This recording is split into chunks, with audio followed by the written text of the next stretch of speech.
What is going on, everyone? Phil here for KO Gaming, and welcome to the Hateful Truth Review Series, where I give you maximum truth and minimum bullshit regarding the latest video game releases.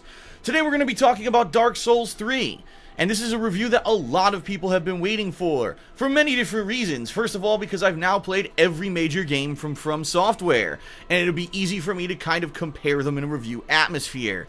Second, because I actually played this game a little earlier than most, taking advantage of a loophole through the Japanese Xbox Live, and I was able to start playing this game back in mid to late March, and I did a full playthrough of the game over the course of the month, so I really had a big chance to let this seep in. But in addition, being that I played it on the Xbox One, I also was able to kind of experience some things about the performance of the game on that console that many others who played on the PlayStation 4 and the PC were able to avoid, and I obviously need to warn people about that too. I'll be covering all of that in this review, so here we go. Unlike Part 2, Dark Souls 3 actually serves as a direct sequel to the original game. There's many references to Kindling the Fire, the Lords of Cinder, and all of the plotline from that original classic from way back when. So you're going to see a lot of parallels and a lot of returning characters in this game. You're going to actually be fighting enemies that are incredibly similar to things that you fought way back in Dark Souls 1. And I do have to say that that is one of the coolest things about the game, being that you can get lots of references in the lore and even in major boss fights if you've been paying attention all this time. To see this series come to a conclusion and come full circle in this way was pretty awesome. Improvements over the previous Dark Souls are very apparent from the get-go. Obviously, being on current-gen consoles for the very first time, the graphics of the game have taken a major overhaul, with more detail than ever before, with more enemies on the screen than ever before, and the same kind of chaotic gameplay that you're to expect, only with all the little bells and whistles of a modern gaming console. And I do have to say I was very pleased with the fact that the things finally looked really good. In previous Dark Souls games that I'd played, it always seemed like the graphics were kind of nerfed in order to fit in as much as they wanted into these games. Not so much, at least in regards to the detail of the graphics of Dark Souls 3. I'll talk a little bit later about the frame rate, but that's another issue entirely. In fact, in regards to the graphics, one of the really cool things is that all during your playthrough of Dark Souls 3, you're able to see out into the distance and actually look at areas of the game that either you've already covered and conquered or that you're going to reach in the future. It's really neat how all of these things tie together. In previous Dark Souls games, you kind of see things out in the background and they just be that, the background that you may or may not ever get to. But in Dark Souls 3, just looking at attention to the detail actually will give you a preview of what's to come and will also tie together all the previous areas that you've been to. Never before in a From Software game has this been done. It's really neat, and it's a really cool way to experience the improved graphical engine.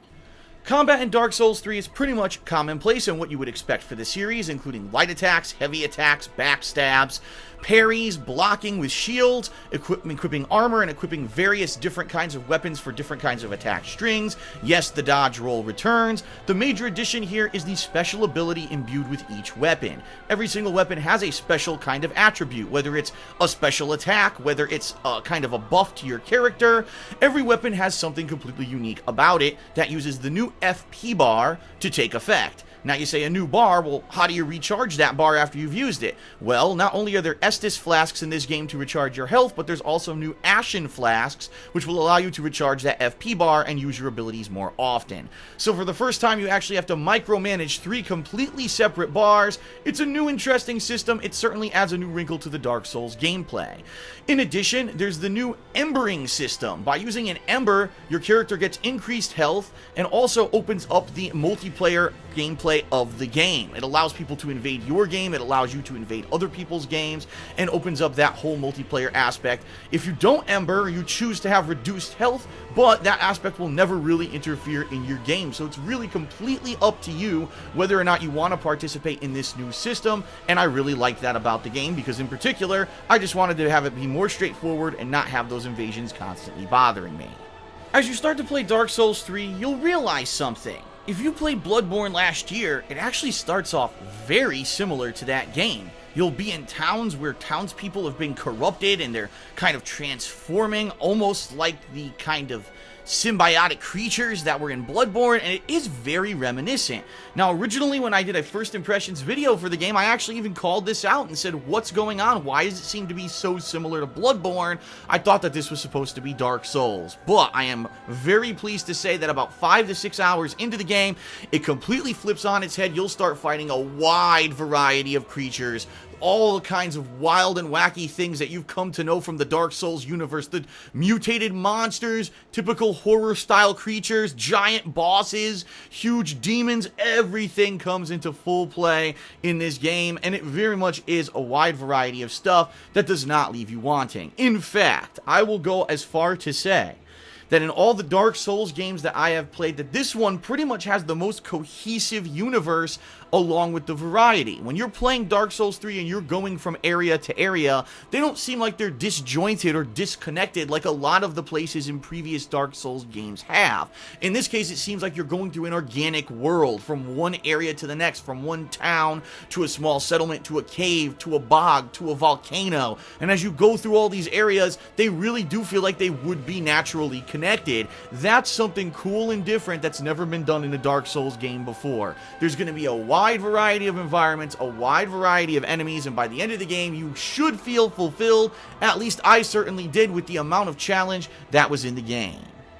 Speaking of difficulty, let's address that. Dark Souls 3 is certainly no easy task to beat. They're going to throw everything at you but the kitchen sink, including mobs of enemies that come around corners when you least expect it, traps that are set up for beginners who aren't expecting if they chase down one hallway after one enemy that 3 others won't jump out. You're going to have cheap instant deaths. You're going to have collapsing floors. You're going to have explosions, projectiles coming out of the sky unexpectedly, everything that you've come to know and love from Dark Souls 3. But I am pleased to say, even not being a great Dark Souls player, that if you stick at it, if you stick with it, if you learn from your mistakes, if you take the time to learn the combat engine, there's nothing really overly difficult in Dark Souls 3 that's not beatable. Maybe with the exception of 1 or 2 optional bosses near the end of the game that may challenge newcomers and people who really aren't adept at the combat engine. Everything is pretty much passable, and I think that most people should be able to progress through the game, albeit it might take some people longer than others to beat the game, but I think everyone should be able to do it.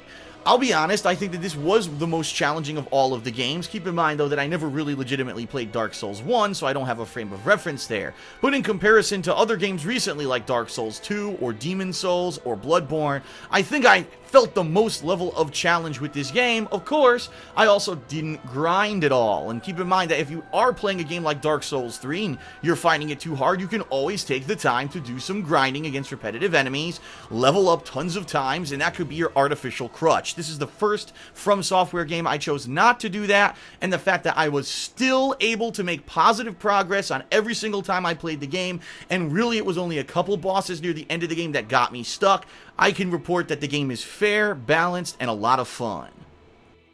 Overall, my playthrough took around 40 to 45 hours of gameplay. Of course, keep in mind that I went and looked for every hidden item. I found all the hidden areas of the game. I took on every single boss, including even the optional ones that you don't have to fight.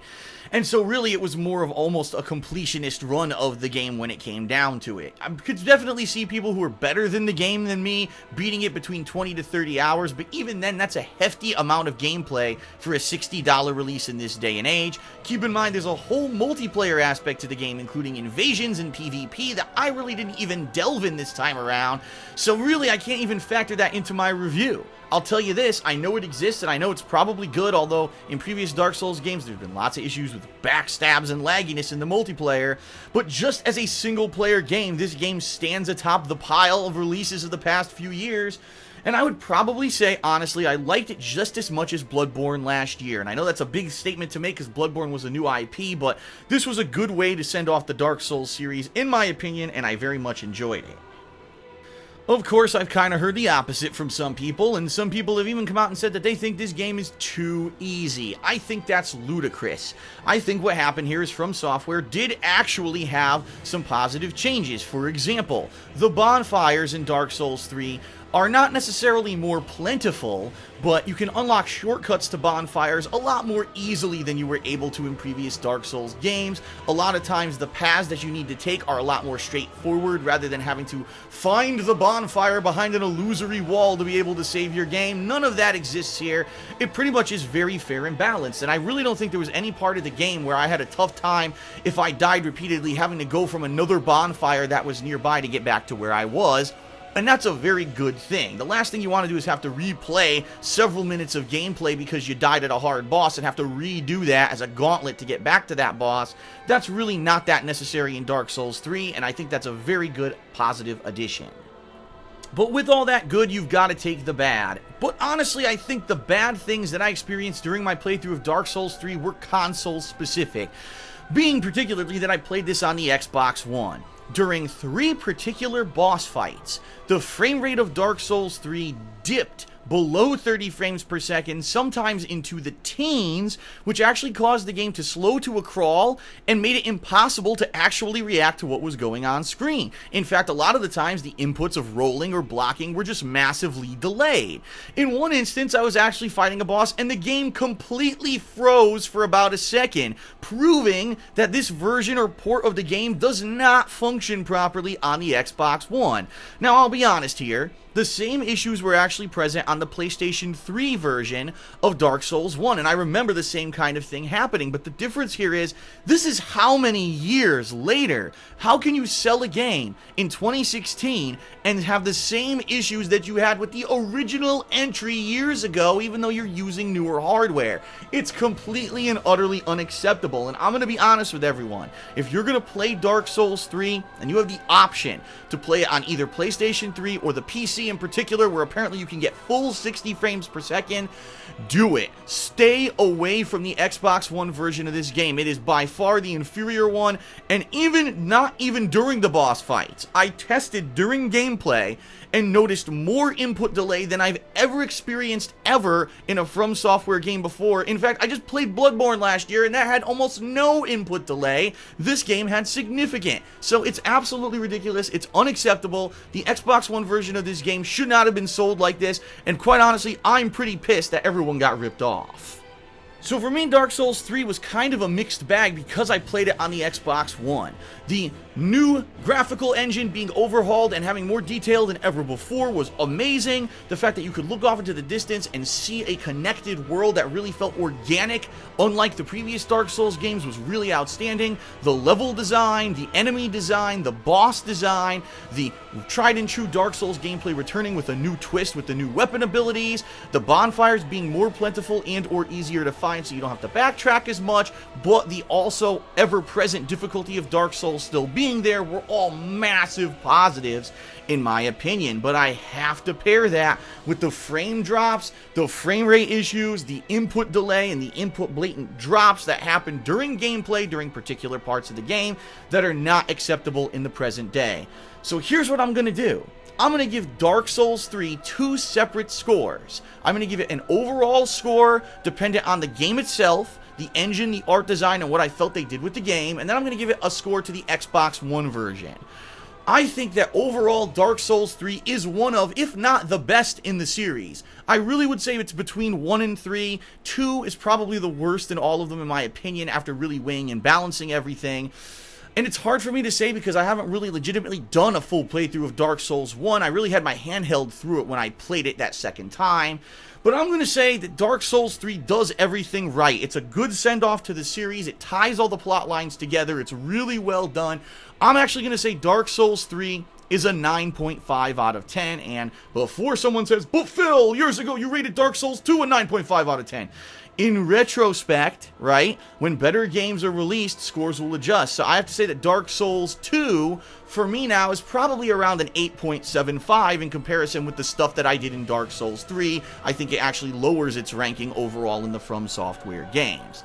But if you want me to review Dark Souls 3 on the Xbox One, I seriously, with those input delay issues, the frame drops during boss fights, in good conscience, I can't give this game more than a 7.5 out of 10. This is the worst port. There's no reason that you should play it unless you absolutely only own an Xbox One and want to experience this game. They really effed it up. I don't know how it's acceptable that you pay the same amount of money for a game that is not equal to other ports. I am very disgusted at the whole situation, and hopefully From Software learns their lesson and actually releases equivalent versions in the future. So Dark Souls 3 for me, overall it's a 9.5 out of 10 and probably my most favorite From Software game in recent memory. However, the Xbox One port being inferior only gets a 7.5. Well, that's it for the Hateful Truth review, everyone. I sure hope that you enjoyed it, and if you did, please consider giving the video a like here on YouTube, as well as sharing it with your friends. In addition, please check the video description, where you'll find things such as a link to my entire Dark Souls 3 unedited playthrough. In addition, there's an Amazon Associates link that helps us if you use it. And finally, you'll see a link to our Patreon at patreon.com/DarksidePhil, where your pledges directly help the efforts for me to keep doing this full time. Thanks a lot, everyone, for watching. I'll see you next time on The Hateful Truth. Peace out.